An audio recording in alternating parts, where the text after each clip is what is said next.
He looked at her with cold, dead eyes and said, "You don't fit in my world anymore, Adele. I need someone who looks the part." James thought he had won the game of life. He had the looks, the top executive job at the city's biggest conglomerate, and a stunning new mistress on his arm. He thought dragging his dowdy ex-wife through a divorce would be the final step in his ascent to power. But James made a fatal calculation. He didn't know that the world he was so desperate to join actually belonged to the woman he just threw away. Tonight, at the Sapphire Gala, the doors are going to open, and James is about to learn that the quiet woman he underestimated holds the keys to his destruction. This is the story of ultimate regret. The sound of the fountain pen scratching against the paper was the only noise in the expansive, sterile boardroom of Sterling Vance International. James Thorne signed his name with a flourish, the expensive gold nib of his Mont Blanc pen catching the light. He didn't look up. He simply slid the divorce papers across the mahogany table toward the woman sitting opposite him. "It's generous, Adele," James said, his voice smooth, lacking any trace of the 7 years they had spent together. "The alimony is more than enough for you to move back to, wherever it is you're comfortable. Maybe back to Idaho? Or was it Ohio? I never could remember." Adele sat quietly. She wore a simple grey cardigan and no makeup. Her hair was tied back in a loose, somewhat messy bun. To the outside world, she looked like exactly what James said she was, a plain, unambitious housewife who had ridden the coattails of a rising star. She picked up the papers. Her hands didn't tremble. "It's Iowa, James," she said softly, "and I don't want the alimony. I just want the dog." James laughed, a short, barking sound of disbelief. "The dog? That mutt? Fine. Take it. I'm doing a full remodel of the penthouse anyway. Jessica is allergic to dog hair." The name hung in the air like toxic smoke. Jessica. Adele looked up, her green eyes unreadable. "So, you're moving her in already? The ink isn't even dry, James." James stood up, adjusting his bespoke Italian suit. He walked over to the floor-to-ceiling window, looking out over the Manhattan skyline. He felt like a titan. At 32, he was the regional director of Sterling Vance, the most powerful logistics and tech conglomerate in the Northern Hemisphere. "Let's be real, Adele," James said, looking at his reflection rather than her. "We've been over for years. You're simple. You like gardening and reading paperbacks. I'm about to become the youngest CEO in the company's history once old man Sterling retires next month. I need a partner who can walk a red carpet, not someone who worries about composting." He turned back to her, a sneer curling his lip. "Tomorrow is the Sapphire Gala. It's the night the board announces the new successor. I'm taking Jessica. She's a model, Adele. She speaks 3 languages. She fits the image. You were a placeholder." It was a cruel, unnecessary strike. Adele stood up slowly. She didn't cry. She didn't scream. She just looked at him with an expression that James mistook for defeat, but was actually pity. "You think image is everything, James," she whispered. "You've spent so much time climbing the ladder, you never bothered to check who owns the wall it's leaning against." "Spare me the cryptic fortune cookie nonsense," James waved his hand dismissively. "Sign the papers. Get out. Security will escort you." Adele signed. She left the ring on the table, a modest diamond he had bought her when he was a nobody. She walked out of the glass doors, her posture straight, her stride silent. James grabbed the ring and tossed it into the trash bin. He pulled out his phone and dialed. "Jessica, baby, it's done. She's gone. Get ready. Tomorrow night, we rule the city." But as James stared out at the city lights, he had no idea that the simple woman who just left the building wasn't going back to a small apartment.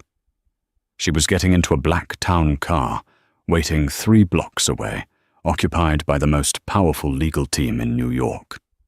Adele sat in the back of the armored Cadillac Escalade, finally allowing a single tear to roll down her cheek. It wasn't a tear of heartbreak. It was a tear of mourning for the man James used to be. "Are you okay, Miss Vance?" the driver asked, looking in the rearview mirror. It was Thomas, her father's head of security, a man who had known her since she was 6. "I'm fine, Thomas," Adele said, her voice changing. The softness evaporated, replaced by a steely, educated cadence. "Did you bring the file?" "On the seat beside you, Ma'am." Adele opened the leather folder. Inside was the quarterly audit of Sterling Vance International. The world knew her as Adele Thorne, the quiet housewife. But her birth name was Adele Sterling Vance. She was the only daughter of Arthur Sterling, the billionaire founder of the company James worked for. 7 years ago, she had wanted to escape the shadow of her father's empire. She wanted to know if someone could love her for her, not her billions. She had met James in a coffee shop. He was struggling, ambitious, and seemingly kind. She had used her mother's maiden name, Vance, and pretended to be a freelance editor. She had fallen in love. She had married him. And from the shadows, she had paved his road to success.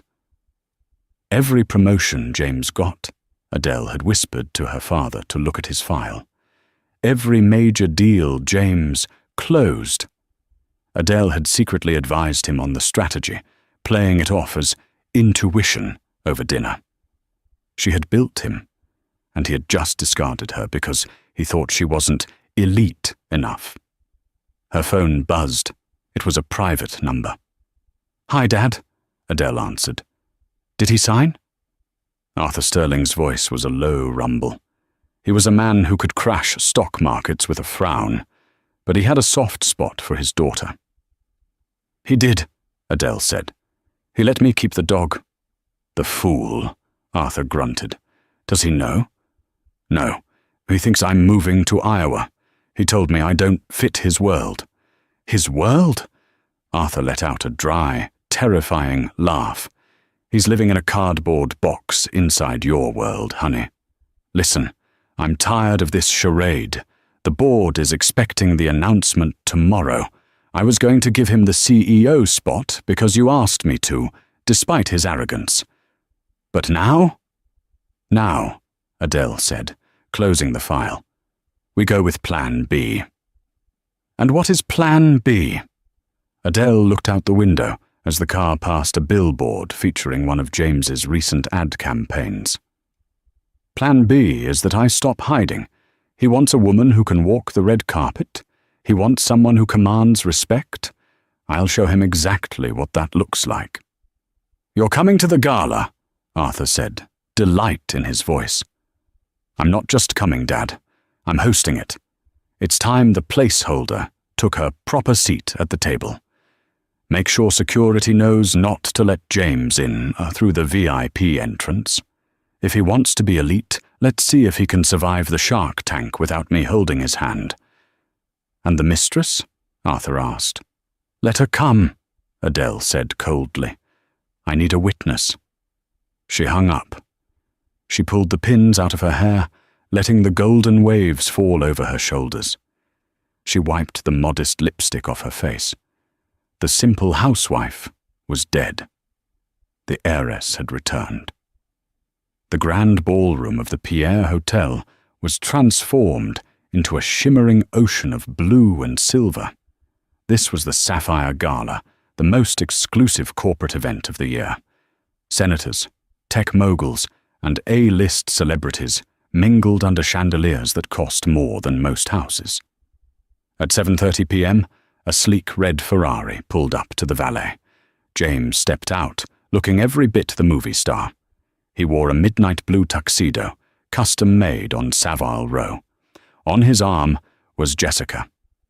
Jessica was undeniably beautiful, in a loud, flashy way. She wore a dress that was cut too low and slit too high, covered in sequins that caught the light aggressively. She was 23, a chaotic mix of ambition and naivety. "Oh my God, James," she squealed, snapping a selfie with the red carpet in the background. "Look at this place. We are totally the hottest couple here." "Act like you belong, Jess," James muttered, checking his reflection in the car window. "Tonight is about power. I need to find Arthur Sterling. Once I shake his hand, the CEO position is mine." They walked up the stairs. James handed his invite to the doorman with a smirk. "James Thorne, Regional Director, +1. The doorman, an older man with white gloves, scanned the list. He paused. He frowned. "Is there a problem?" James asked, his patience instantly fraying. "Mr. Thorne, yes, you're not on the VIP list." James felt a flush of heat on his neck. "Excuse me, I'm the keynote speaker's favorite for the new role. Check again." "I have you on the general admission list, sir," the doorman said, politely but firmly. "Side entrance, please. The main doors are reserved for board members and the Sterling family." Jessica giggled nervously. "James, that's embarrassing. Why are we in the cheap line?" "It's a clerical error," James hissed, grabbing her arm tightly. "Come on. I'll fire this guy tomorrow." They walked around to the side entrance, squeezing past mid-level managers and suppliers. James was fuming. This wasn't how his coronation was supposed to begin. Once inside, however, his confidence returned.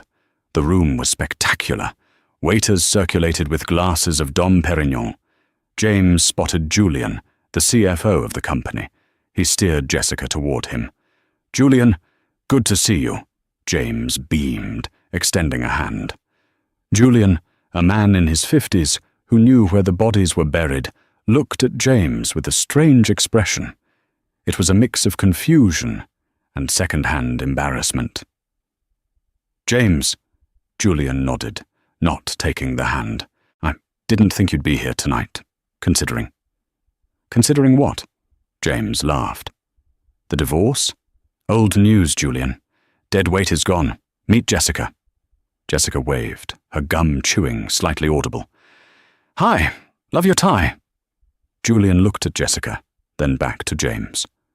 "Right. Well, enjoy the evening, James. It's going to be memorable."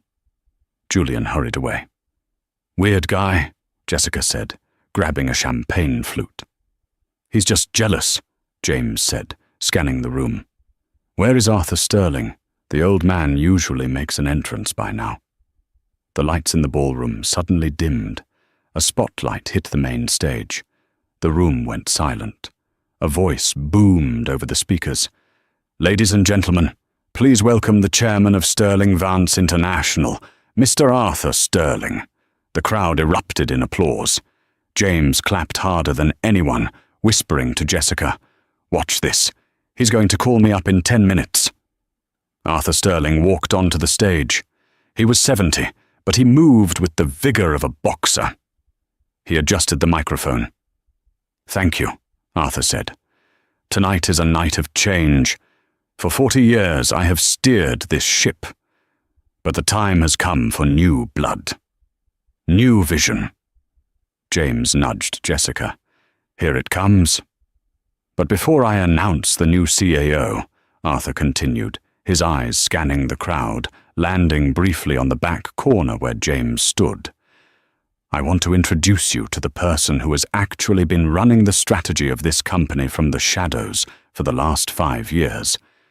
The person who designed the Asia acquisition. The person who saved us from the tech bubble crash." James frowned. He had executed the Asia acquisition, but he hadn't designed it. He remembered bringing the paperwork home and complaining about it, and Adele staying up all night fixing the numbers. "Please welcome," Arthur's voice boomed, "my daughter and the majority shareholder of Sterling Vance, Ms. Adele Sterling Vance." The double doors at the top of the grand staircase swung open. James dropped his champagne glass. It shattered on the floor, splashing onto Jessica's shoes, but he didn't notice. At the top of the stairs stood a woman. She wasn't wearing a grey cardigan. She was wearing a custom emerald green gown that hugged every curve, dripping in diamonds that made Jessica's sequins look like plastic. Her hair was a cascading waterfall of gold. Her makeup was sharp, fierce, and perfect. It was Adele, and she was looking directly at him. The silence in the ballroom was absolute, a heavy, suffocating blanket that smothered the gentle clinking of silverware and the murmur of polite conversation. Every eye was fixed on the staircase, but none were as wide or as terrified as James Thorne's. Adele descended the marble steps with the grace of a queen, returning to claim a stolen throne. The emerald silk of her gown flowed around her like liquid money, the slit in the skirt revealing legs that James had ignored for years, now accentuated by strappy diamond heels that cost more than his car. But it wasn't the dress, or the jewels, or the hair. It was her eyes. They were scanning the crowd, cool and predatory. When they locked onto James, she didn't flinch. She didn't look away in shame as she usually did when he criticized her outfit or her cooking. She held his gaze, and for the first time in his life, James felt small. He felt like an insect under a magnifying glass, about to be burned. "James!" Jessica tugged on his sleeve, her voice shrill and confused. "James! Isn't that your ex-wife? The one from the cornfields?" James couldn't speak. His throat felt like it was filled with sawdust. He tried to formulate a sentence, a rational explanation, but his brain was short-circuiting. Adele? A Sterling? It's impossible. He replayed their entire marriage in his head in the span of a second. The way she never talked about her family. The way she smiled vaguely when he bragged about meeting the big boss, Arthur Sterling. The way she always urged him to sign prenuptial agreements that kept their assets separate. She wasn't protecting my money, he realized with a sick lurch of his stomach. She was protecting hers. Adele reached the bottom of the stairs. Arthur Sterling, the man James had spent 5 years trying to impress, walked over to her. He didn't shake her hand. He kissed her on the cheek and offered her his arm. The affection was genuine, warm, a stark contrast to the terrifying, icy demeanor Arthur usually showed his employees. "Ladies and gentlemen," Arthur said, his voice amplified by the microphone. "I apologize for the deception over the years. My daughter wished to make her own way in the world, to understand life without the filter of extreme wealth. She wanted to know who she could trust. And tonight, I believe she has her answer." A ripple of whispers went through the crowd. People turned to look at James. He could feel their eyes, judging, laughing, pitying. "No," James whispered. The denial was rising in him, a desperate, clawing thing. "This is a joke. It's a prank." He dropped Jessica's arm. "Stay here." "Where are you going?" Jessica hissed, grabbing his bicep. "Everyone is looking at us, James. You have champagne on your shoes." "Shut up!" James snapped, shoving her hand away. He began to push through the crowd. He had to get to the stage. He had to fix this. He was James Thorne. He was the golden boy. He could charm his way out of anything. If Adele was a Sterling, that meant he was a Sterling by marriage. Technically, the divorce papers were signed, but were they filed? Maybe he could claim duress. Maybe he could win her back right now. He elbowed past a senator and a tech billionaire. "Excuse me, coming through, family business." He reached the edge of the low stage just as Adele took the microphone from her father. She looked out at the sea of faces, her expression serene. "Thank you, Father," she said. Her voice was different too. Gone was the soft, apologetic tone she used at home. This voice was trained, resonant, commanding. "It is a pleasure to finally introduce myself properly. For 7 years I have lived among you as Adele Thorne. I have watched how this company operates from the ground floor up. I have seen who works for the good of the firm and who works only for the good of their own ego. James scrambled up the side steps of the stage. A security guard moved to intercept him, but Adele held up a hand. "It's all right, Thomas," she said into the mic. "Let him come." James stumbled onto center stage, the bright lights blinding him. He looked deranged next to her perfection, sweaty, red-faced, with wine stains on his shoes. "Adele!" he panted, forcing a smile that looked more like a rictus of terror. He reached for her hand, but she took a smooth step back. "James," she said, her voice amplified through the ballroom, "you're interrupting my speech."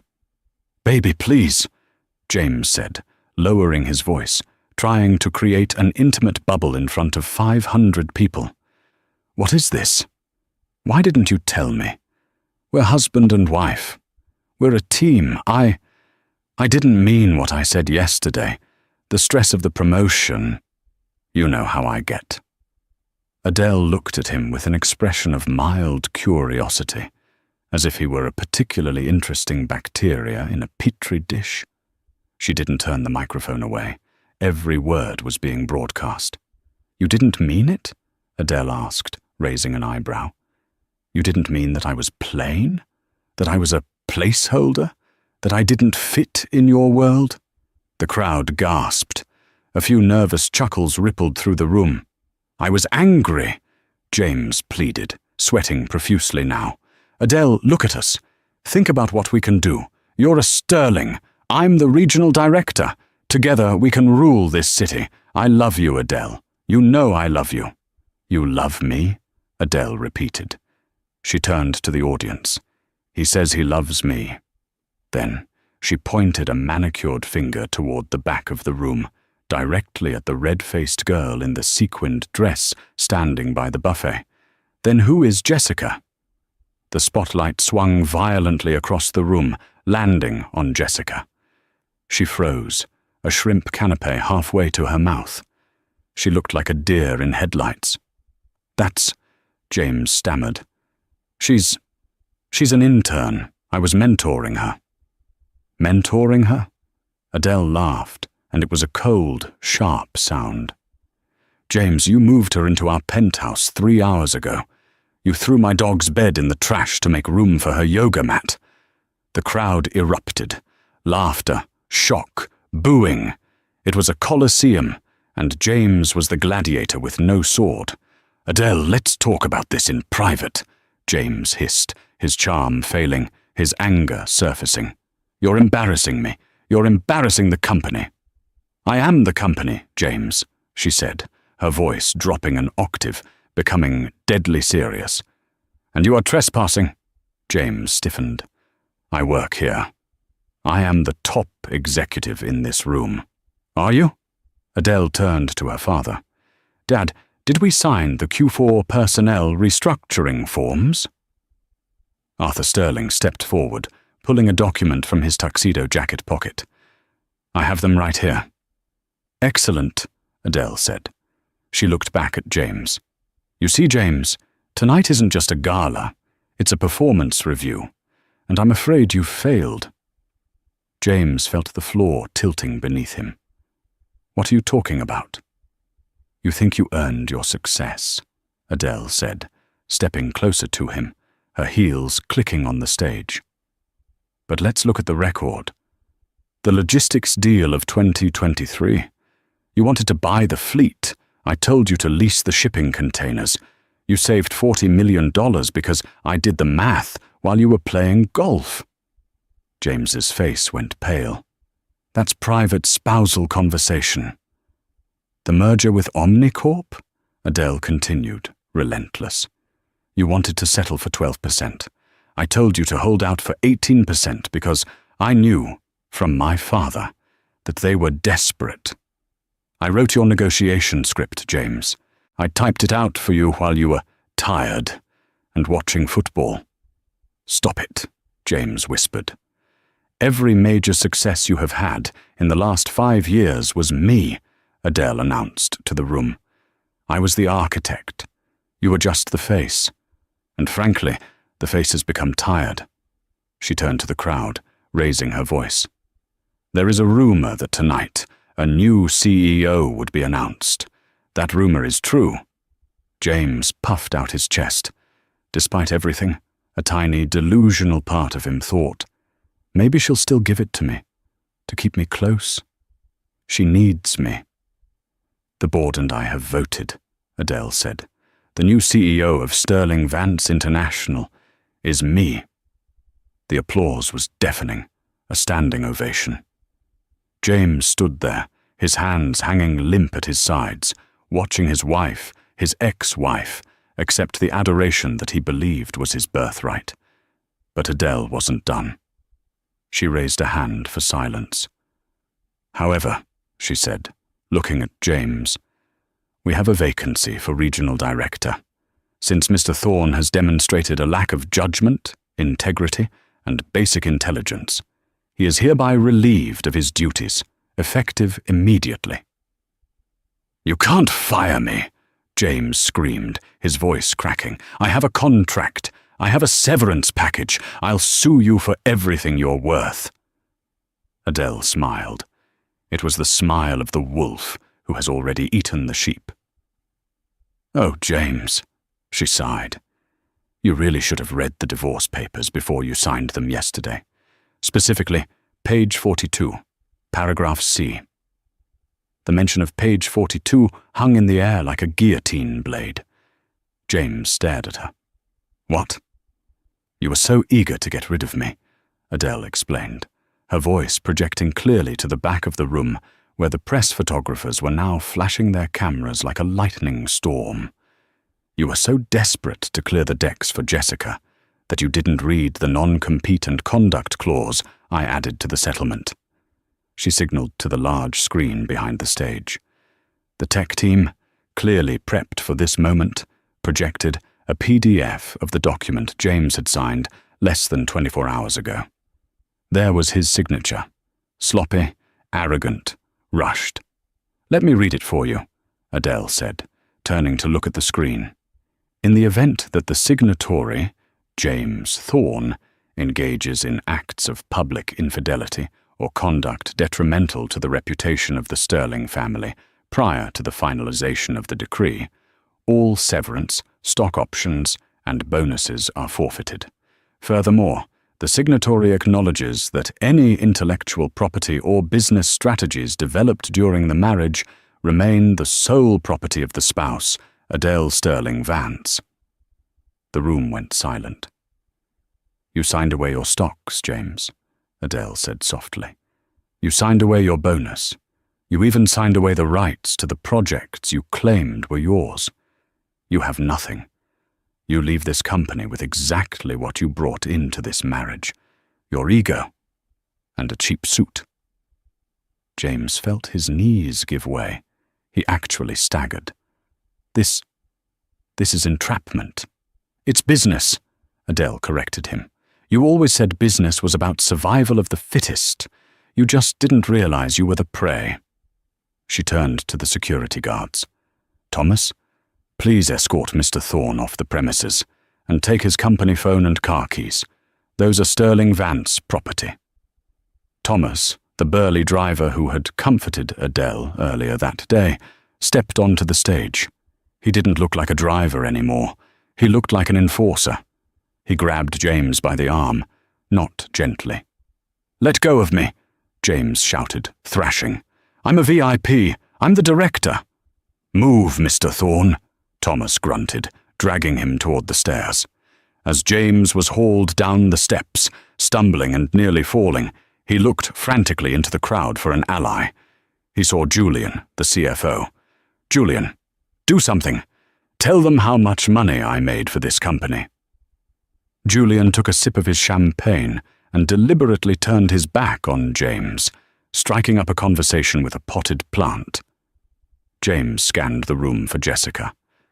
Jessica will stand by me, he thought desperately. She loves me. We have a connection. He spotted her near the exit. She was frantically typing on her phone. As James was dragged closer, She looked up. "Jess!" James yelled. "Jess, call a lawyer! Get the car!" Jessica looked at James, sweaty, disgraced, fired, and broke. Then she looked up at Adele on the stage, powerful, rich, and triumphant. Jessica put her phone in her purse. She didn't step forward. She stepped back. "I don't think so, James," she said, loud enough for the nearby crowd to hear. "You told me you were the CEO. You told me she was crazy. I don't date liars or losers." She turned on her heel and walked out the door, the sequins on her dress flashing like a warning sign. "Jessica!" James screamed. The humiliation was total. The security guards didn't drag him out the side door this time. They marched him right down the center aisle, past the rows of people he had sneered at for years. He saw the faces of secretaries he had yelled at, junior associates he had stolen credit from, and rivals he had mocked. They were all smiling. Some were even recording with their phones. Thomas shoved James through the main doors of the Pierre Hotel and onto the cold pavement of Fifth Avenue. "My coat!" James sputtered, shivering in the night air. "I left my coat at the coat check." "Consider it a donation to the foundation," Thomas said, standing in the doorway like a bouncer at the gates of heaven. "And Mr. Thorne?" James looked up, tears of rage and shock stinging his eyes. "If you ever come near Miss Adele or the Sterling building again," Thomas said, his voice dropping to a gravelly whisper, "I won't be calling the police. I'll be handling it personally. Do you understand?" James nodded, terrified. Thomas reached into his pocket. He pulled out a small, crumpled object and tossed it at James. It landed in a puddle at his feet. It was the Mont Blanc pen James had used to sign the divorce papers. "You might need this to fill out unemployment forms," Thomas said. The heavy glass doors slammed shut. James Thorne stood alone on the sidewalk. The gala was raging inside. He could hear the music and the applause for his wife. His Ferrari was parked with the valet, but he realized with a sinking heart that he didn't have the ticket, or the keys, or the money to pay the valet. He had nothing.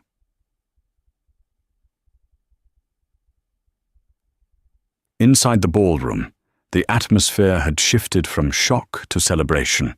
The dead weight had been cut loose, and the true leader had emerged. Adele stood on the stage, her hand trembling slightly now that the adrenaline was fading. Her father placed a hand on her shoulder. "You did good, kid," Arthur whispered. "You did good." Adele looked out at the crowd.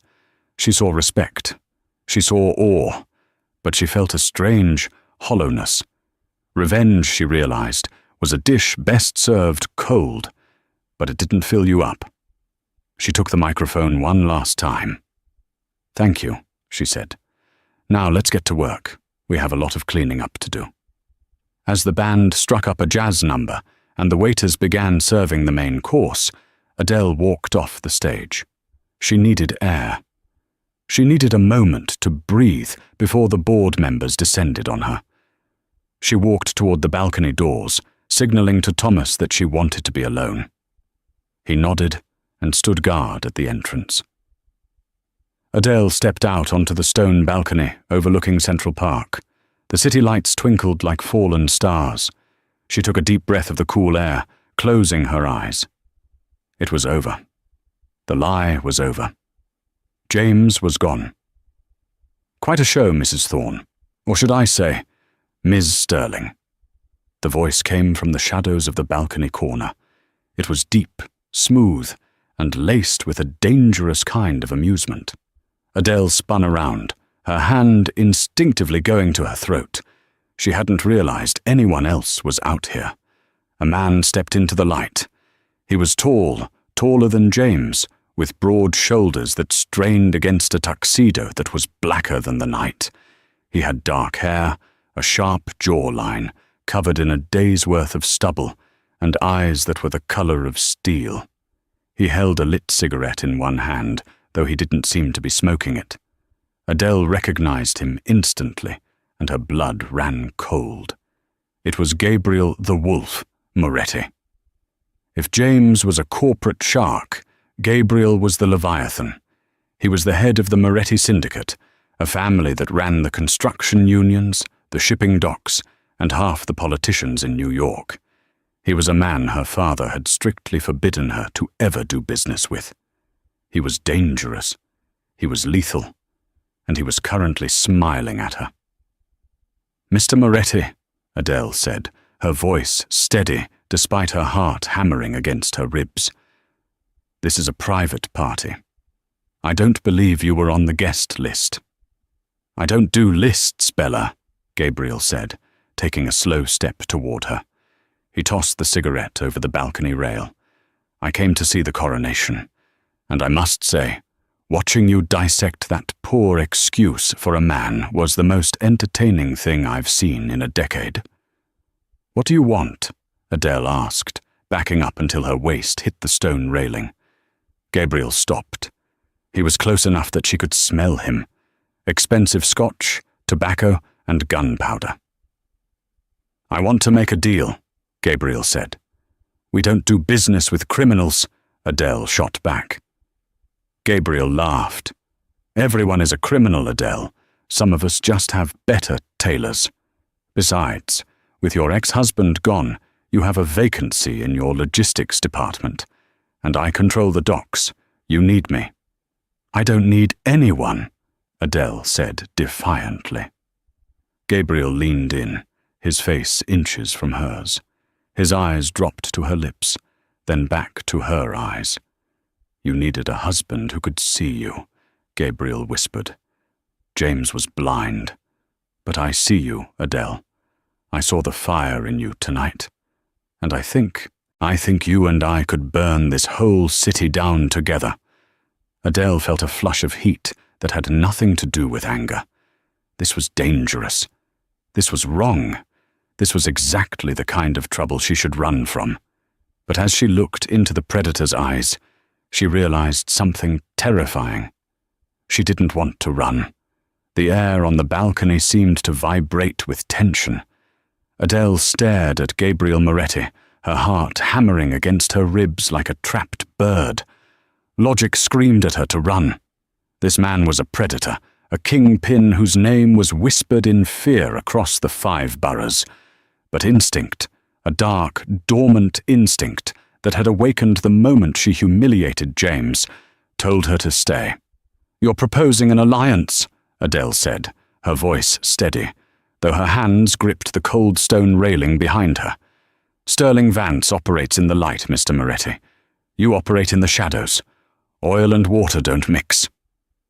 Gabriel took a step closer, invading her personal space with deliberate arrogance. He smelled of danger and expensive cologne. "The shipping industry isn't oil and water, Adele. It's blood and money. You know this. Your father knew this. Why do you think your trucks never get hijacked? Why do you think your containers never sit in customs for weeks?" Adele's eyes widened. "My father paid you." "Your father paid tribute," Gabriel corrected smoothly. "A protection fee. But Arthur is old. He's retiring. The wolves are circling, Adele. Without your ex-husband, you look vulnerable to the market. You need a new dog at the gate, and I'm offering to be the wolf." "And what is the price?" Adele asked, narrowing her eyes. "Because I know you don't do charity." Gabriel smiled, a slow, predatory grin that made her knees weak. "I want legitimacy. I have billions in dirty money, Adele. I need clean ventures. I want a seat on the board. Silent, of course. But equity." "You want to launder money through my company?" Adele accused him. "I want to invest in our future," Gabriel countered. He reached out and tucked a loose strand of golden hair behind her ear. His fingers were rough, callous, contrasting with the softness of her skin. The touch sent a jolt of electricity through her that was terrifyingly pleasant. "Think about it. James is out there right now. A wounded animal is dangerous. He knows your secrets. He knows your passwords. Who is going to stop him when he tries to burn you down? The police? They take 20 minutes to arrive. I take 2. Adele pulled back, her mind racing. He was right. James was petty, vindictive, and desperate. I'll think about it, she whispered. Don't think too long, Tesoro, Gabriel said, stepping back into the shadows. The storm is coming.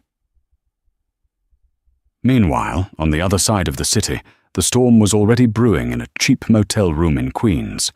James Thorne sat on the edge of a stained mattress, staring at the wall. He had sold his watch, a Patek Philippe given to him by Arthur Sterling, to a pawn shop for a fraction of its value, just to pay for the room and a bottle of cheap whiskey. He took a swig, the liquid burning his throat. The humiliation of the gala played on a loop in his mind. The laughter, the way Jessica had looked at him, the way Thomas had thrown him into the street. They think they can erase me, James muttered, his eyes bloodshot and manic. They think I'm just a placeholder. He reached into his pocket. He didn't have his company phone, but he had a burner phone he used for extracurricular activities. And more importantly, he had his memory. James had been the regional director for 5 years. He didn't know the strategy, but he knew the codes. He knew where the servers were located. He knew the dirty laundry, the offshore accounts, the tax loopholes, the sensitive client lists. He dialed a number. Silas Grant speaking, a voice answered. Silas Grant was the CEO of Omnicorp, Sterling Vance's biggest rival. He was a ruthless corporate raider who had been trying to destroy the Sterling Empire for decades. Mr. Grant, James said, his voice raspy. This is James Thorne. There was a pause. The man of the hour? Silas chuckled darkly. I saw the video of your exit, trending #1 on Twitter. Very dramatic. I can destroy her, James said, cutting to the chase. I know the override codes for the automated logistics grid. I can shut down their entire supply chain for a week. I can freeze their assets. I can give you the blueprint to steal their biggest contract. And why would you do that, James? Silas asked. Because I want to see her beg, James hissed, gripping the bottle until his knuckles turned white. I want $10 million and I want a job at Omnicorp, VP level. Meet me at the shipyard in Brooklyn, Silas said. Warehouse 4, 1 hour. Bring the codes. If they work, you get your money. James hung up. He stood up, splashing some water on his face. He looked in the cracked mirror. He didn't see a loser. He saw a man about to get even. 1 hour later, Adele was sitting in her father's office at the headquarters, staring at the city skyline. The gala was over. The guests had gone home. But she couldn't sleep. Her phone rang. It was an unknown number. Adele, Gabriel's voice came through, clear and urgent. You have a breach. What? Adele sat up straight. Who is this? It's Gabriel. Listen to me. My men at the docks just spotted a car entering the Omnicorp sector. It's James. Adele felt a chill run down her spine. James. What is he doing there? He's meeting Silas Grant, Gabriel said. Adele, think. What does James have? The override codes, Adele gasped. He never changed them because he was too lazy to memorize new ones. If he gives those to Silas, they can paralyze our fleet. It will cost us billions. It will bankrupt the company by morning. I can stop him, Gabriel said. His voice was devoid of emotion, purely tactical. But if I intervene, there is no going back. We are partners. You owe me. Adele hesitated for only a fraction of a second. She looked at the portrait of her father on the wall, the legacy he built from nothing. She thought of James's smug face when he served her the divorce papers. Do it, Adele said. Stop him. Stay by the phone, Gabriel said. The line went dead. The Brooklyn shipyard was a graveyard of rusted metal and shipping containers shrouded in fog. James parked the stolen sedan he had hot-wired a skill he learned in his rebellious youth, and walked toward Warehouse 4. 2 large men in suits were waiting for him. They frisked him, took the burner phone, and led him inside. Silas Grant was sitting on a wooden crate, flanked by 3 more bodyguards. He looked like a vulture in a tuxedo. "Mr. Thorne?" Silas smiled. "You look terrible." "Cut the small talk," James spat. "Do you have the money?" "I have a transfer ready," Silas said, tapping a tablet. "But first, the codes," James recited the sequence from memory. "Alpha 7 Tango Break 4-4. Authorization, M. Thorne Admin." Silas typed it in. He watched the screen. Green lights flashed. Access granted. "Incredible," Silas laughed. "We're in. I have control of the Sterling fleet. I can reroute every ship to Antarctica if I want." "The money," James demanded, extending a shaking hand. Silas looked at him with pity. James, you really are an amateur. You just admitted to corporate espionage and cyber-terrorism in front of witnesses. Why would I pay you when I can just blackmail you?" James's face fell. "We had a deal." "Deals are for equals," Silas sneered. "You are a liability. Boys, get rid of him. Make it look like a robbery gone wrong." The bodyguards stepped forward, cracking their knuckles. James backed away, terror seizing his throat. "No, wait! I have more info."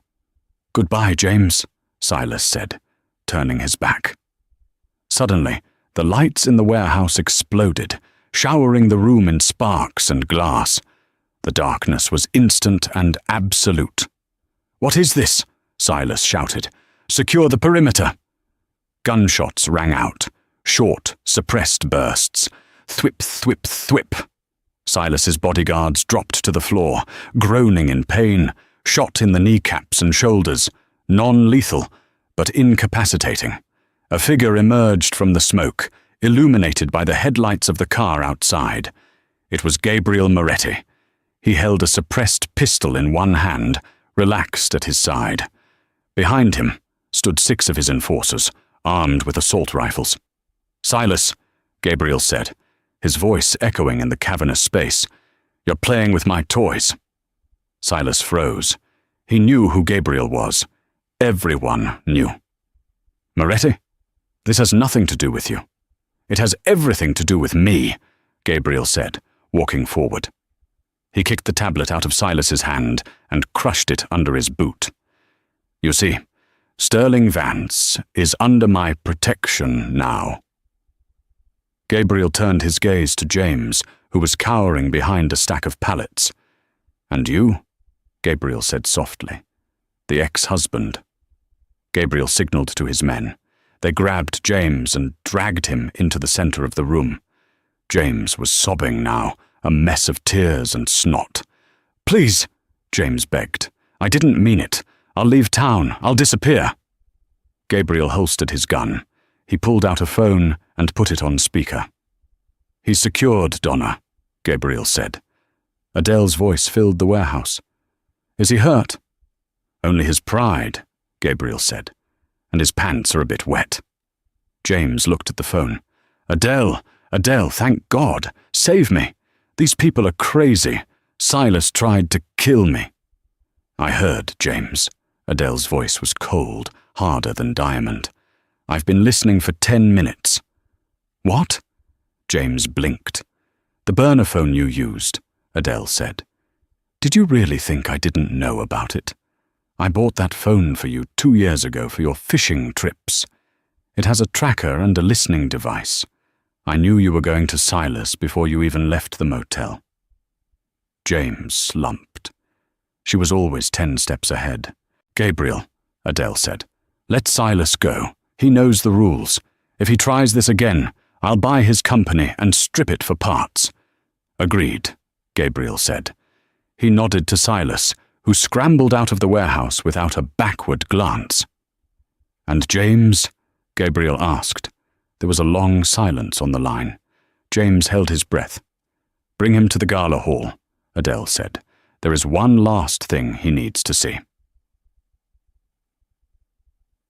30 minutes later, James was thrown through the doors of the empty Pierre Hotel ballroom. The cleaning crew was gone. The room was dark, save for one spotlight on the stage. Adele was sitting on a chair in the center of the stage. Gabriel stood behind her, a silent sentinel. But there was someone else there. Standing next to Adele, holding a tablet and looking completely composed, was Jessica.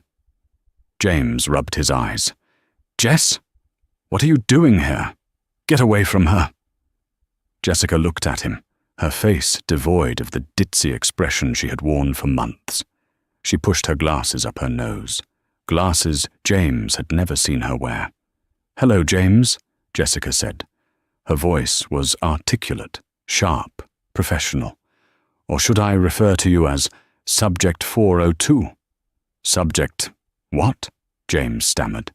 "Jessica isn't a model, James," Adele said, standing up. She walked to the edge of the stage. "Jessica is a senior forensic accountant and private investigator from London. I hired her 6 months ago." James felt the room spin. "You hired her?" "I suspected you were stealing from the company," Adele explained. "But I needed proof, and I needed to know if your incompetence was deliberate or just natural stupidity. So Jessica went undercover." Jessica stepped forward. "It was quite a difficult role, James. Pretending to be interested in your stories about high school football was the hardest job of my career. But you made it easy. You bragged about the offshore accounts in your sleep. You showed me the hidden ledgers on your laptop to impress me." "It was a honeypot," James whispered, the realization crushing him. "The whole affair, it was a setup." "The affair was your choice, James," Adele said. "Jessica just gave you the opportunity. You dug your own grave. She just handed you the shovel." Adele threw a folder onto the floor in front of him.